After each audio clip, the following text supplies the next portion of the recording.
Hi అండి. ఈరోజు మనం టేస్టీగా బెల్లంతో క్యారెట్ హల్వా ఎలా చేసుకోవాలో చూద్దాము. దానికి ఫస్ట్‌గా ఇలా క్యారెట్ తురుము తీసేసుకోవాలి.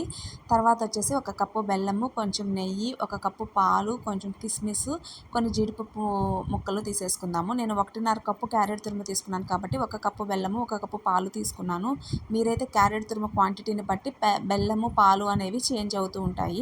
తర్వాత అయితే ఒక ప్యాన్ తీసేసుకొని దాంట్లో కొంచెం నెయ్యి వేసుకొని ఈ కిస్మిస్, జీడిపప్పు అనేవి దోరగా వేయించేసుకుందాము. మీడియం ఫ్లేమ్‌లో పెట్టేసుకొని ఇవి వేగిన తర్వాత ఇవి తీసి పక్కన పెట్టేసుకుందాం అనమాట. తర్వాత అదే ప్యాన్‌లో మనం ఆల్రెడీ కట్ చేసి పెట్టుకున్న, తురిమి పెట్టుకున్న క్యారెట్ ఉంటుంది కదండీ! అది కూడా వేసేసుకొని పచ్చి వాసన పోయేంత వరకు దోరగా మీడియం ఫ్లేమ్‌లో వేయించుకుందాం అనమాట.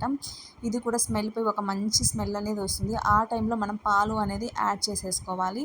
పాలు యాడ్ చేసిన తర్వాత బాగా కలిపేసుకొని తర్వాత ఒక ప్లేట్ పెట్టేసి ఒక 5 మినిట్స్ గాని ఉంచినట్లయితే ఆ పాలు అనేది క్యారెట్ అంతా అబ్జర్వ్ చేసేసుకొని బాగా మెత్తగా ఉడికిపోతుందనమాట. చూడండి ఎలా ఉడికిపోయిందో, పాలు అస్సలు మొత్తం ఇంకిపోయాయి కదా! ఈ టైంలో మనం బెల్లం అనేది యాడ్ చేసేసుకోవాలనమాట. బెల్లం యాడ్ చేసిన తర్వాత కూడా స్లోగా తిప్పుతూ అట్లా మళ్ళీ ఒక 5 మినిట్స్ మూత పెట్టేసామంటే అది జిగట జిగటగా ఒక తీగలాగా వచ్చేస్తుందనమాట. అంటే హల్వా రెడీ అయిపోయిందనమాట దాని అర్థము. ఇలాంటి టైంలో మనం ఇక్కడ జీడిపప్పులు ఉన్నాయి కదా! ఆల్రెడీ ఫ్రై చేసి పెట్టుకున్నవి అవి యాడ్ చేసేసుకొని దించేసుకొని ఒక 10 మినిట్స్ పక్కన పెట్టేసుకుంటే ఇలా టేస్టీగా రెడీ అయిపోతుంది.